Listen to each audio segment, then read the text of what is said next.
So back in the 4th century BC, Athens, the cradle of democracy, faced this massive existential threat. And it wasn't from the old enemy, the Persian Empire. No, it was from the north, from a kingdom that most Greeks considered a total backwater. This is the story of a city just completely consumed by one of the biggest debates in its history. What in the world to do about the meteoric rise of Philip of Macedon? And this really gets to the heart of it, the question that split Athenian society right down the middle. Who was this guy, Philip? Was he some kind of unifier, a leader destined to save a totally fractured Greece? Or was he a ruthless tyrant, a barbarian whose ambition was about to snuff out the flame of Greek liberty for good? I mean, this wasn't just politics. It was a fight for the very soul of Athens. And you really had two guys who became the faces of this whole debate. On one side, you've got the orator, Demosthenes, who just hurled insults at Philip, calling him a vile fellow of Macedon from which a respectable slave could not be purchased formerly. Ouch. But then on the other side, you have the respected thinker Isocrates, who saw this incredible opportunity. He was urging Philip to be a lover of Greece, to make war on the barbarians, to deliver them from evil. I mean, you can't get two more opposite takes on the same person. So to really get why Athens was so torn, we have to understand where Philip even came from. Because, you see, before he was this huge threat, he inherited a kingdom that was an absolute wreck. Yeah, when Philip took the throne, Macedonia wasn't just in trouble. It was a total dumpster fire. His brother, the king, had just been killed in this disastrous battle. The army was, as one source puts it, totally panic-stricken. You've got enemies invading from all sides. Seriously, Macedonia wasn't a rising power. It was basically a failed state about to be wiped off the map. And here's the thing you really need to grasp. Philip didn't just save Macedonia, he completely remade it, starting with the army. This wasn't just a bunch of guys with spears anymore. It was the first truly national army, trained year-round.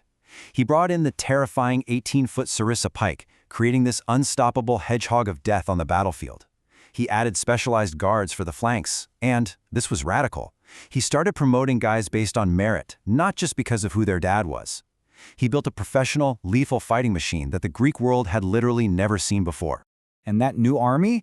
Yeah, it didn't stay home for long. Philip immediately turned this new military outward, and honestly, the slow, bickering politics of the Greek city-states were just completely unprepared for how fast and how ruthless he was. Just look at the speed here. It's incredible.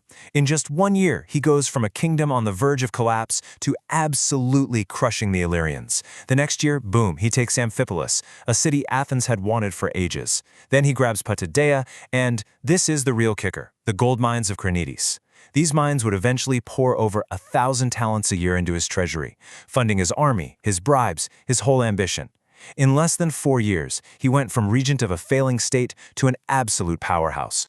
And this is when the first real alarm bells start ringing in Athens, thanks to Demosthenes.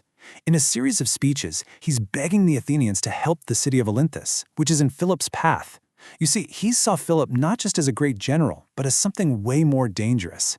A master manipulator who built his power on lies and broken promises. He wasn't just conquering cities, he was conquering trust itself. So all this conflict eventually leads to this weird, tense calm, a treaty known as the Peace of Philocrates.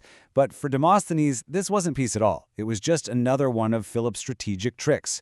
For others, well, maybe it was the first step towards finally uniting Greece. Okay, so on paper, the treaty ended the war between Athens and Macedon. Athens had to officially give up its claim to Amphipolis, which was a really bitter pill for them to swallow. In return, the fighting stopped, and Philip was formally recognized as a major player in Greek politics. It looked like peace. But Philip, being Philip, immediately starts playing chess while everyone else is playing checkers. He uses this peace to his advantage. He swoops in, ends a decade-long sacred war, and as a reward, he gets the 2 votes of the defeated Phocians on the Amphictyonic Council. This is the super important body that governed the oracle at Delphi. For Demosthenes, this was Philip, the barbarian, infiltrating the very heart of Greek religion and culture. For his Socrates, this was Philip finally becoming a legitimate Greek leader. And for Demosthenes, this is where things get really ugly. He starts pointing fingers inside Athens. In this fiery speech where he's prosecuting his rival, Aeschines, he claims the peace treaty itself was a total fraud. He argues that Philip intentionally left all his most deceptive promises out of the written document. using the Athenian negotiators as his pawns, so there'd never be any hard proof of his lies. The enemy, Demosthenes was shouting, was right here in Athens. And this quote right here, this just nails the absolute core of Demosthenes' argument from his famous Third Philippic speech. He's basically screaming at the Athenians, telling them that this isn't a two-way street. It's a strategic pause that lets Philip keep expanding his power, while Athens is stuck, tied down by a treaty. This peace, he argued, was just war by another name. You know, something had to give. All this pressure, from Demosthenes' speeches inside Athens and Philip's relentless moves outside, it pushed Athens right to the breaking point. The debate was finally over. The time for talking was done. It was time for the final gamble, war. And the final breakdown? Man, it happened fast. It's like a series of dominoes falling. First, an Athenian general attacks one of Philip's allied cities, breaking the peace. Then, Demosthenes pulls off a huge diplomatic win, convincing some key cities to ditch their alliance with Philip. Philip's response? He marches his army right into central Greece, grabs a city called Elatea, and causes total panic in Athens.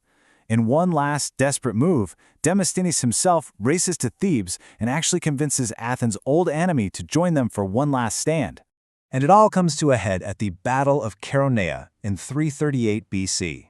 The combined armies of Athens and Thebes, the two great powers of Old Greece, go up against Philip's Macedonian war machine, and they get crushed. It was one single, devastating battle that would change Greek history forever. And the cost? The human cost for Athens was just staggering. 1,000 citizens dead on the field and another 2,000 captured.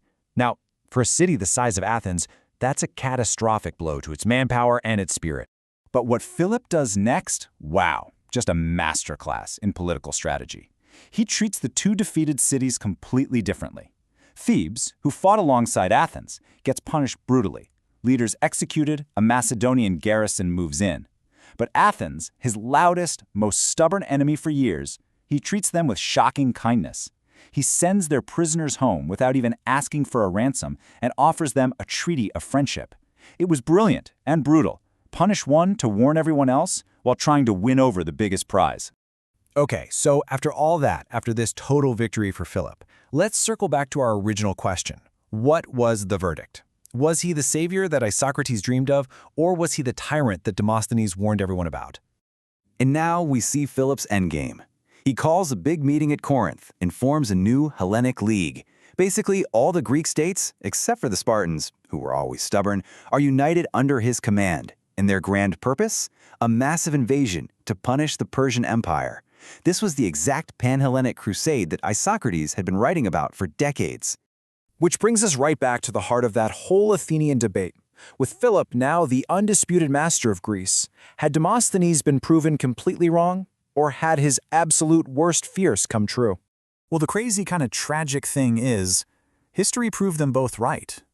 Demosthenes warned of a tyrant whose rise would mean the end of Greek freedom. And yeah, after Chaeronea, the era of the independent, freewheeling city-state was over. A new age of kings and empires had begun. He was right. But Isocrates had called for a strong leader to unite a broken Greece against Persia. Philip created that unity, and his son Alexander would use it to go on and conquer the known world. So he was also right. And that leaves us with this one last nagging question. Did Demosthenes and his fiery resistance actually doom Greek liberty by pushing Athens into a war it couldn't win? Or was it a heroic, noble last stand for a way of life, for a world of freedom and independence that was maybe, just maybe, already fading into the history books? It's a debate that consumed Athens back then, and it's one we can still think about today.